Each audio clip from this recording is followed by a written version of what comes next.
ये है अब वाली अर्थ जिस पर हम रहते हैं और ये रही वो अर्थ जिसका सिर्फ साइंस ही बता सकती है, वरना एक्चुअल में तो कोई भी नहीं जानता कि ये कैसे बनी। पर हाँ, कुछ थ्योरीज हैं जो ये बताती हैं कि हमारी ये प्यारी सी जमीन कैसे मार्ज़े वजूद में आई। गुजरे हुए करोड़ों सालों में हमारी जमीन ने बहुत से इवेंट्स का सामना किया है, जैसे एस्ट्रॉइड्स की बारिश और दूसरे प्लैनेट्स के साथ टकराना, और मोर इम्पोर्टेंटली हमारी अर्थ का फ्रीज होना। और हमारी अर्थ के ऊपर बहुत से जानदारों का रूल भी रहा है, जैसे फ्लाइंग डायनासोर्स और बहुत से जानदार। कभी कभी ऐसे इवेंट्स जिससे हमारी जमीन का खात्मा हो सकता था, हमारा ये ब्लू अर्थ प्लेनेट सिर्फ अपनी किस्मत की वजह से ही बचता रहा है। लेकिन दोस्तों, जमीन की हिस्ट्री को गहराई से जानने के लिए हमें जाना होगा इसके बिल्कुल स्टार्ट में। चलो चलते हैं, पर उससे पहले दिल की गहराइयों से, मन की सच्चाइयों से लिव लैब में खुशामदीद। अगर आप हमारे चैनल पर नए हैं तो चैनल को सब्सक्राइब और लाइक जरूर कीजिएगा।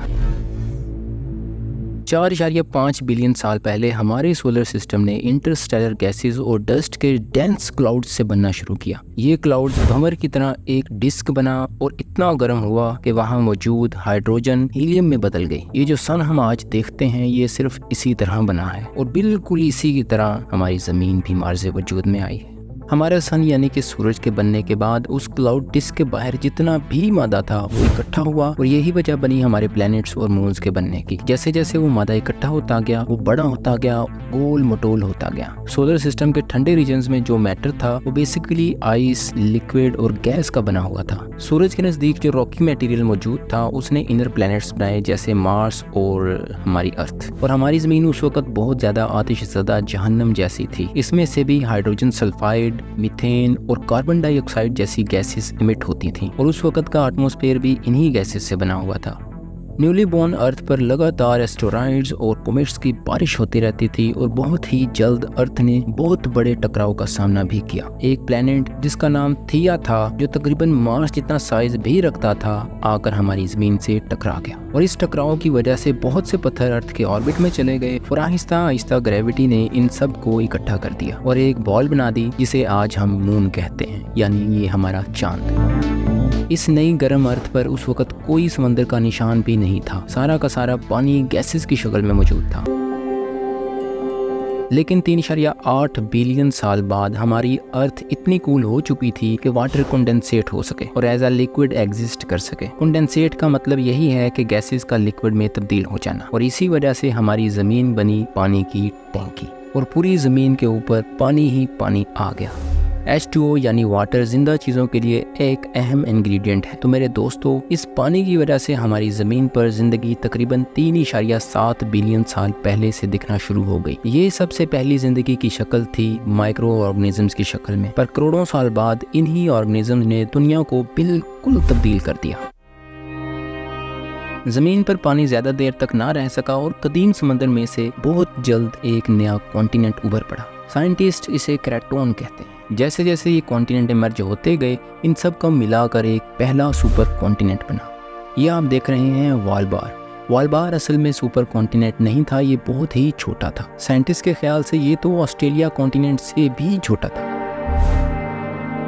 2.4 बिलियन साल पहले के करीब सियानोबैक्टीरिया इवॉल्व हुए, और यही वो माइक्रो ऑर्गेनिजम्स थे जो हमारे प्लेनेट अर्थ के पहले फोटोसिंथेसाइजर्स थे। इनके बाद आखिरकार ऑक्सीजन प्रोड्यूसर्स भी बने, जिनकी वजह से हमारी अर्थ का एटमॉस्फेयर थोड़ा मेहमान नवाज बना। ये जो न्यू ऑक्सीजन बनी थी उसकी वजह से अर्थ के एटमॉस्फेयर में CO2 यानी कार्बन डाइऑक्साइड का लेवल बहुत लो हो चुका था, जिसकी वजह से हमारी अर्थ बनी बर्फ वाली ठंडी जमीन। जैसे जैसे ये ठंडी से ठंडी होती गई, हमारी जमीन ने किया फर्स्ट आइस एज का सामना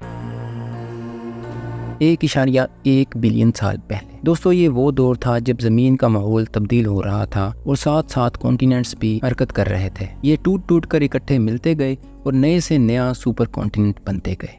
रोडिनिया, दोस्तों, ये था असल सुपर कॉन्टिनेंट। ये इस अर्थ का सबसे बड़ा सुपर कॉन्टिनेंट था जिसने प्लेनेट को कवर किया। और दूसरी तरफ ज़िंदगी बहुत पेचीदा हो गई थी, पर फिर कुछ ऐसा हुआ कि रोडिनिया टूट के अलहदा हो गया और नए सुपर कॉन्टिनेंट्स बने। ये जो आप देख रहे हैं ये है पेनोशिया, और फिर तकरीबन 540 से 485 मिलियन साल पहले के दौरान नई जिंदगी मार्ज़े वजूद में आई। इसे कैम्ब्रिया एक्सप्लोजन कहा जाता है। और इस पीरियड के दौरान जो जानवर बने उनके जिस्म के हिस्से बहुत मजबूत यानी हार्ड बने, जैसे आपने देखा होगा स्नेल का शेल या स्पाइंस वगैरह। इन सब में से फेमस, जिसे शायद आपने भी कभी स्टडी किया हो, एलियंस की तरह दिखने वाले ट्राइलोपाइड्स थे। दोस्तों 440 मिलियन साल पहले अर्थ का क्लाइमेट एकदम से अचानक तब्दील हुआ और साथ साथ ओशन का टेम्परेचर भी चेंज हुआ और इसकी वजह से जमीन ने अपना पहला मैस एक्सटेंशन का वाकया होते हुए देखा। ये देखें, ये था ऑर्डोविशियन सिल्यूरियन एक्सटेंशन और इसके बाद जमीन पर जो लाइफ पहले मौजूद थी वो तकरीबन गायब ही हो गई। बहुत सी लाइफ की इकसाम ने इकोसिस्टम की बुनियाद रखी, जैसे अब हमारी जमीन के पास ये वाला इकोसिस्टम मौजूद है। तकरीबन 420 से 350 मिलियन साल के दरमियान पहली बार हमारी अर्थ पर दरख्त उगना शुरू हुए और इसी दौरान समुद्री जानवरों ने सूखी जमीन पर भी आना शुरू कर दिया।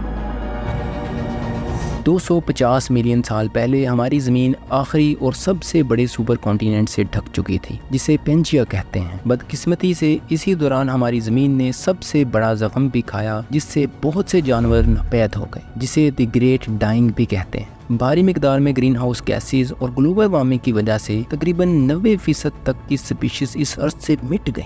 लेकिन इस मैस एक्सटिंक्शन ने न्यू एनिमल्स को इवॉल्व होने में मदद की और एनिमल्स की नेक्स्ट वेव आई। 240 से 230 मिलियन साल पहले डायनासोर्स नजर आना शुरू हुए और अगले 150 मिलियन साल तक इन्होंने पूरी दुनिया के ऊपर रूल किया। अगर आप वहाँ उस वक्त होते तो आप इस बात के चश्मदीद गवाह होते कि आपने जिजेंटिक साइरोपोड अर्जेंटिनोसॉर्स, जो कि वाकई में किसी मॉन्स्टर से कम नहीं और यही लैंड पर पाया जाने वाला सबसे बड़ा जानवर था, और साथ साथ आप इस चीज के भी गवाह होते कि पेंजिया वाकई में टूटा और न्यू कॉन्टिनेंट्स बने जिनको आज हम जानते हैं।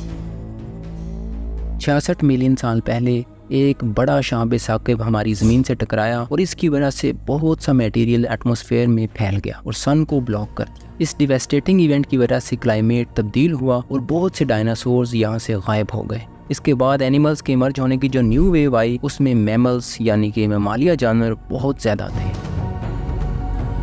अब ये वो दौर था जब इंसानों ने दुनिया के ऊपर चलना स्टार्ट किया। ये जो इंसानों की स्पीशी आप देख रहे हैं, इसे सैलोट्रोफस कहते हैं, पर ये स्पीशीज हाथों और पैरों दोनों को यूज करते हुए चलती थी। 4 मिलियन साल पहले अब जो शुरुआती इंसान थे उन्होंने भागना भी स्टार्ट कर दिया और इसके सिर्फ 1 मिलियन साल के बाद इन इंसानों ने अपनी चीजों को तोड़ने फोड़ने के लिए एक नए आलात बनाए। 800,000 साल पहले इन इंसानों ने चिंगारी के थ्रू आग लगाना भी सीख ली और उस आग से वो अपना खाना भी पकाते और खुद को सर्दी से बचाने के लिए भी उस आग को यूज करते। अब ये वो दौर था जब इंसानों का दिमाग बहुत तेजी से इवॉल्व हो रहा था, जो पहले कभी नहीं हुआ था। इन इंसानों ने खुद के साथ इंटरेक्ट भी करना स्टार्ट कर दिया। ये इंसान एक दूसरे के साथ गपशप भी करते और एक दूसरे की मदद भी करते और इन इंसानों ने इस वक्त दुनिया को एक नए अंदाज से देखना भी शुरू कर दिया। फिर तकरीबन 40,000 से 15,000 साल पहले होमो सेपियंस के अलावा इसकी तमाम स्पीशीज एक्सटिंक्ट हो गई। 10,000 साल पहले इस जमीन ने देखे पहले फार्मर्स। ये इंसान फार्मिंग करते थे और इतना डेवलप हुए कि सिर्फ 250 साल के अंदर सनती इनकलाब आया और ऐसी न्यू टेक्नोलॉजीज ने जन्म लिया कि आज इंसान खुद को पता नहीं कौन सी मखलूक समझता है। वही फार्मर्स यानी कि देहाती इंसान ज्यादा इंडस्ट्रियलाइज होते गए और आखिरकार शहरी बन गए। हम इंसानों की पॉपुलेशन बढ़ती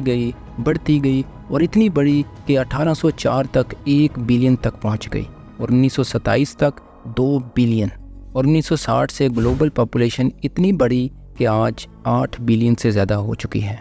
और अब इंसानों और ज़मीन पर रहने वाली दूसरी लाइफ की एग्जिस्टेंस के लिए एक और नया मसला है, जैसे क्लाइमेट चेंज, टेम्परेचर और सी लेवल्स का बढ़ना, बायोडाइवर्सिटी की डिक्लाइनिंग और भी बहुत से मसले हैं। क्या हम किसी और मैस एक्सटिंक्शन के दाने पर तो नहीं खड़े? पर आज के लिए इतना ही। और वीडियोस के लिए हाजिर है लिप लैब। अपना और अपने प्यारों का ख्याल रखिएगा। फी अमान अल्लाह।